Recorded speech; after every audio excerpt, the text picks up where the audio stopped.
Dubai അന്താരാഷ്ട്ര വിമാനത്താവളത്തിന് സമീപം 4 നിലകളിലായാണ് ലോകത്തിലെ ആദ്യ എയർ ടാക്സി സ്റ്റേഷൻ പ്രവർത്തന സജ്ജമായത്. സ്റ്റേഷന്റെ നിർമ്മാണ പുരോഗതി വിലയിരുത്താനെത്തിയ ദുബായ് കിരീടാവകാശി ഷെയ്ഖ് ഹംദാൻ ബിൻ മുഹമ്മദ് അൽ മക്തൂമാണ് ആദ്യ സ്റ്റേഷൻ പ്രവർത്തന സജ്ജമാണെന്ന് അറിയിച്ചത്. നാളെ ആദ്യമായി ആഗോള പൊതുഗതാഗത ദിനം ആചരിക്കാനിരിക്കെയാണ് പ്രഖ്യാപനം. സ്കൈപോർട്സ് കമ്പനിയുമായി ചേർന്നാണ് 3100 ചതുരശ്ര മീറ്റർ വിസ്തൃതിയുള്ള സ്റ്റേഷൻ നിർമ്മിച്ചിരിക്കുന്നത്.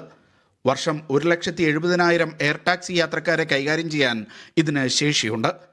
എയർ ടാക്സികൾക്ക് പറന്നുയരാനും ഇറങ്ങാനും ഇവിടെ 2 വെർട്ടിപ്പോർട്ടുകൾ ഉണ്ടാകും. 2 നിലകളിൽ യാത്രക്കാർക്ക് വാഹന പാർക്കിംഗ് സൗകര്യമൊരുക്കും. ജോബി ഏവിയേഷനാണ് എയർ ടാക്സി സർവീസുകൾ കൈകാര്യം ചെയ്യുക.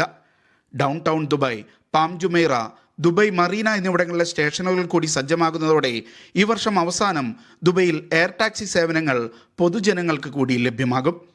ദുബായ് വിമാനത്താവളത്തിൽ നിന്ന് പാം ജുമൈറയിലേക്ക് നിലവിൽ 45 മിനിറ്റ് വേണ്ടിവരുന്ന യാത്രാസമയം എയർ ടാക്സികൾ 10 മിനിറ്റായി കുറയ്ക്കുമെന്നാണ് കണക്കാക്കുന്നത്.